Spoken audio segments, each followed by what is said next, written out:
बिहार से ऐसी ऐसी खबरें सामने आती हैं जिन्हें सुनकर सबका माथा घूम जाएगा।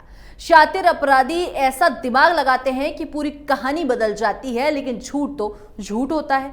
सच के सामने वो ज्यादा दिनों तक टिक नहीं पाता है। एक बार फिर से बिहार से कुछ ऐसी ही खबर सामने आई है जिसने अपराधियों के बुलंद हौसलों को दिखाया है। तो क्या कुछ है पूरा मामला, सब कुछ आपको हमारी स्पेशल स्टोरी में बताते हैं। नमस्कार, मैं हूं आपके साथ पारुल त्रिपाठी और आप देख रहे हैं कैपिटल टीवी की स्पेशल स्टोरी।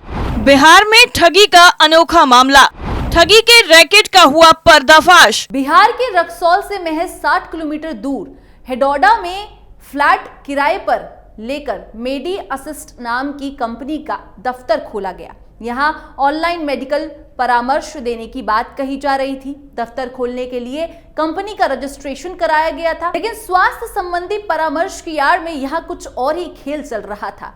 यहाँ लोगों के साथ ऑनलाइन ठगी की जा रही थी। इस रैकेट का मास्टरमाइंड दिल्ली में बैठकर गैंग चला रहा था। हेडोडा के एसपी सीताराम रिजाल ने बताया कि सूचना मिली थी कि कुछ बाहर के लड़के फ्लैट में गैर कानूनी गतिविधि कर रहे थे। इसके बाद छापा मारकर 12 लड़कों को पकड़ा गया है। एसपी ने बताया कि पकड़े गए युवक बिहार और झारखंड के हैं, एक आध युवक दिल्ली का है। स्वास्थ्य सेवा परामर्श के नाम पर यहां ऑनलाइन ठगी हो रही थी। पुलिस ने बताया कि दिल्ली के रहने वाले द्रविण कुमार सिंह के नाम पर नेपाल में मेडी आर्टिस्ट नाम की एक कंपनी है, रजिस्टर्ड कराई गई थी। पुलिस ने इस कंपनी में काम करने वाले लोगों को पकड़ लिया है। पुलिस ने बताया कि इस ठगी गैंग के मास्टरमाइंड के साथ ही 3 लोग फरार हैं। एसपी रेजाल ने कहा कि ये परामर्श के नाम पर ऑनलाइन जुआ, ऑनलाइन सट्टेबाजी, गिफ्ट का लालच देकर ऑनलाइन पैसे ट्रांसफर कराने और क्रिप्टो करेंसी के नाम पर ठगी की जा रही थी। इस कंपनी के कर्मचारियों को 18,000 रुपए प्रति माह से 50,000 रुपए महीने तक देने की बात कही गई, लेकिन इस तरह का कोई रिकॉर्ड नहीं मिला। शुरुआती जांच से पता चला कि झारखंड के रांची में स्थित हेड ऑफिस में मेन सर्वर लगाकर ठगी का ये धंधा क्विक कॉल क्लाइंट सॉफ्टवेयर के माध्यम से चलाया जा रहा था। इस सॉफ्टवेयर के माध्यम से टारगेट की पहचान कर उसकी जानकारी नेपाल से रांची भेजी जा रही। ठगी के शिकार सिर्फ नेपाली नहीं, भारत के साथ ही कुछ और देशों के नागरिक हो रहे थे।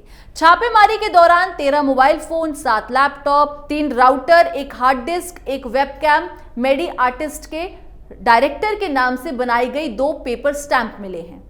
एसपी ने बताया कि ये कंपनी 22 फरवरी 2024 को हेडोडा के कंपनी रजिस्ट्रार ऑफिस में दर्ज कराई गई थी। मेडी आर्टिस्ट नाम की कंपनी के दस्तावेज में मेडिकल संबंधी परामर्श देने की बात कही गई थी। इसमें 12 लोग कार्यरत थे। सभी भारत के नागरिक हैं। इनको नौकरी के लिए नेपाल भेजा गया, लेकिन इनमें से किसी के पास भी कोई नियुक्ति पत्र नहीं है। ये सभी इसी कंपनी के हैं, इसकी कोई आइडेंटिटी नहीं है। कंपनी के कर्मचारी की तनख्वाह 18,000 से 50,000 रुपए तक दिखाई गई, लेकिन कहीं भी इसका प्रमाण या ट्रांजैक्शन रिकॉर्ड नहीं मिला है। ये सभी यहाँ आलीशान तरीके से दफ्तर चला रहे थे, फ्लैट लेकर रह रहे थे। इनका जो खर्च का हिसाब मिला है उसके मुताबिक महीने 15 लाख रुपए से अधिक का खर्च दिखाता है। आखिर इतना पैसा कहाँ से आता था? कहीं भी इनका रिकॉर्ड नहीं है। इनको तनख्वाह कहां से दी जाती थी, इसका भी कोई रिकॉर्ड नहीं है। ठगी के मामले में मामा भांजे गिरफ्तार। वैसे ये कोई पहला मामला नहीं है। बिहार में ठगी से जुड़े और भी कई मामले हैं जिन्हें सुनकर आप हैरान हो जाएंगे। अभी हाल ही में सोना व्यवसायी विकी कुमार पर ठगी के करीब 15 लाख सोने के जेवरात खरीदने का आरोप है। बताया जा रहा है कि कोडरमा जिले के मरचाई गांव में साधु के वेश में रह रहे 2 ठग एक दंपत्ति से 15 भर सोने के जेवरात की ठगी की घटना को अंजाम दिया। वहीं घटना के बाद पीड़ित दंपति ने इस घटना की लिखित शिकायत स्थानीय पुलिस में की। ठगी की इस वारदात के बाद झारखंड के कोडरमा जिले के सतगावा थाने की पुलिस ने आरोपी 2 ठग को नवादा जिले के बुंदेलखंड थाना क्षेत्र के तकिया पर मोहल्ले से गिरफ्तार कर ठगी की गई सोने की बरामदगी में जुट गई। दोनों साधु के वेश में ठग रिश्ते में मामा भांजे बताए जा रहे हैं। बताया जा रहा है कि पुलिस के हत्थे चढ़े शातिर दोनों ठग साधु के वेश में झारखंड के गोड्राम जिले के मरचोई गांव के रहने वाले सुधीर सिंह के घर से 15 भर के सोने के गहने को लेकर रफू चक्कर हो गए थे। झारखंड के कोडराम जिले के सतगामा पुलिस ने बताया कि दोनों ठगों द्वारा नवादा में सोने के जेवरात को बेचा गया था। फिलहाल झारखंड पुलिस दोनों ठग को अपने हिरासत में लेकर सोना व्यवसायी के घर पहुंची और छापेमारी की। वहीं स्वर्ण व्यवसायी विक्की कुमार फरार बताया जा रहा है। पुलिस के हत्थे चढ़े दोनों ठग नवादा शहर के तकिया पर मोहल्ले में एक किराए के मकान में रहकर साधु का रूप धारण कर ठगी की वारदात को अंजाम दे रहे थे। नौकरी के नाम पर 3,92,000 की ठगी। बिहार के सीतामढ़ी जिले में दो जालसाजों ने बड़ी चालाकी और मीठी बातों से सौहर्द भाइयों को फंसाकर उससे करीबन 4 लाख रुपए की ठगी कर ली। दोनों जालसाजों के खिलाफ प्राथमिकी के बाद इसका खुलासा हुआ है। प्राथमिकी में जालसाजों के कारनामों का खुलासा किया गया है कि कैसे सहोदर भाइयों को कुवैत भेजने के नाम पर गंदा चाल चला और फंसा भी लिया। हद तो यह है कि अब ये दोनों जालसाज पैसे लौटाने के बजाय सहोदर भाइयों को जान से मारने की धमकी दे रहे थे। पुलिस ने तुरंत कार्रवाई कर इन दोनों को गिरफ्तार कर न्यायिक हिरासत में भेज दिया है। ये मामला बैरगनिया थाना क्षेत्र का है। प्राथमिकी के मुताबिक थाना क्षेत्र के चकवा गांव के लोगों ने कुवैत भेजने के नाम पर 3,92,000 रुपए की ठगी करने का आरोप लगाया और दोनों के खिलाफ प्राथमिकी दर्ज कराई गई। फिलहाल जालसाजी के दोनों आरोपी जेल की हवा खा रहे हैं।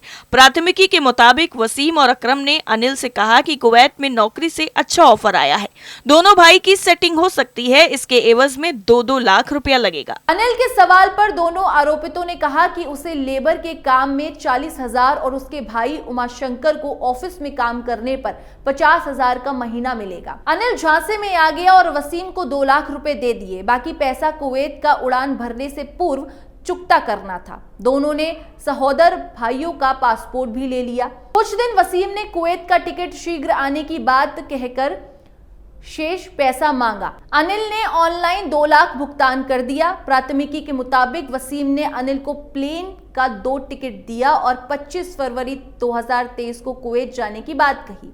फिर बाद में बोला कि उड़ान रद्द कर दिया गया है। अनिल ने टिकट की जांच कराई तो वो फर्जी निकली। हालांकि वसीम को जानकारी नहीं थी। दोनों ने अनिल को भरोसा दिया कि 3 महीने के अंदर कुवैत भेज दिया जाएगा। ऐसा नहीं होने पर कुवैत की कंपनी घर बैठकर ही 10-10 हजार का महीना देगी। वसीम ने 10 अक्टूबर 2023 को अनिल के मोबाइल पर 2 टिकट भेजा।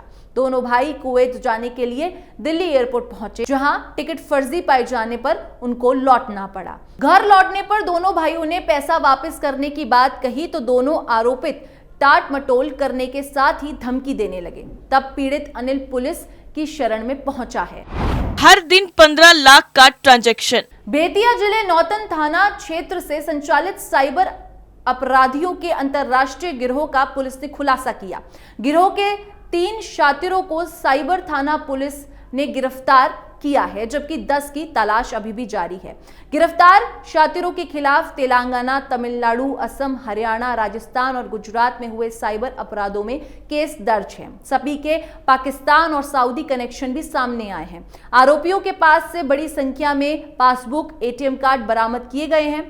PNB, SBI, HDFC, Canara bank, bank of Baroda, ग्रामीण बैंक व कई बैंकों से शातिरों के खाते मिले हैं।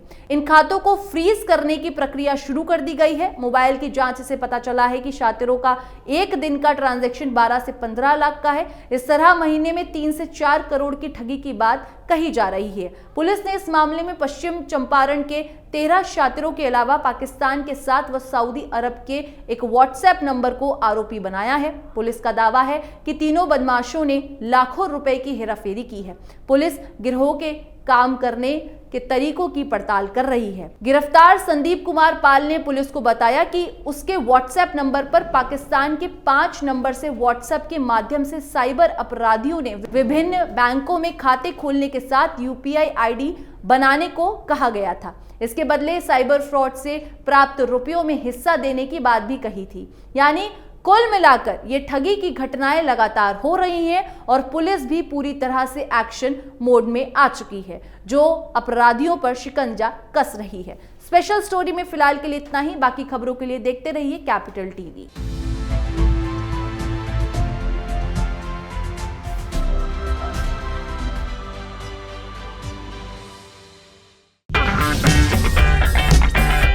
अगर आपको हमारा वीडियो पसंद आया हो तो इसे लाइक करें, हमारे चैनल को सब्सक्राइब करें और हाँ, बेल आइकन दबाना ना भूलें ताकि आप तक हमारे वीडियो की नोटिफिकेशन पहुंचती रहे। आप अपना सुझाव हमें कमेंट बॉक्स में दे सकते हैं। हमारे साथ जुड़ने के लिए शुक्रिया।